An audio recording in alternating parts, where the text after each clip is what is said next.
ஒரு அட்டகாசமான tiffin box recipe தாங்க இப்போ பார்க்க போகிறோம். அதுக்கு முதல்ல ஸ்டவ் ஆன் பண்ணி கடாய் வச்சுக்கோங்க, எண்ணெய் விட்டுக்குங்க, கடுகு பொரிய விட்டுக்குங்க.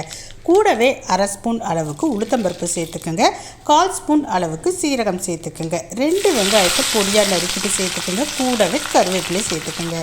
இப்போ நல்லா வதங்கின பிறகு ஒரு தக்காளி போதும், பழுத்ததாக இருக்கணும். சேர்த்த பிறகு உப்பு சேர்த்து நல்லா வதக்கிக்குங்க. ரெண்டும் நல்லா குழைய வதங்கின பிறகு கட் பண்ணி வச்சுருக்கிற அவரைக்காயை சேர்த்துக்குங்க. 1/4 கிலோ அளவுக்கு நான் அவரைக்காய் சேர்த்துருக்குறேன். இப்போ இது கூட மஞ்சள்தூள், குழம்பு மிளகாய்த்தூள் சேர்த்து நல்லா வதக்குங்க.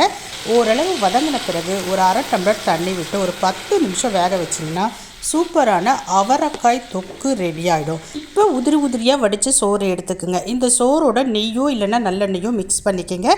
இப்போ அவரைக்காய் தொக்கோட வடித்த சோறையும் சேர்த்து மிக்ஸ் பண்ணிங்கன்னா சூப்பரான லஞ்ச் பாக்ஸ் ரெடி ஆகிடும். ஹெல்த்தியானது, டேஸ்டியானது. ட்ரை பண்ணி பாருங்கள்.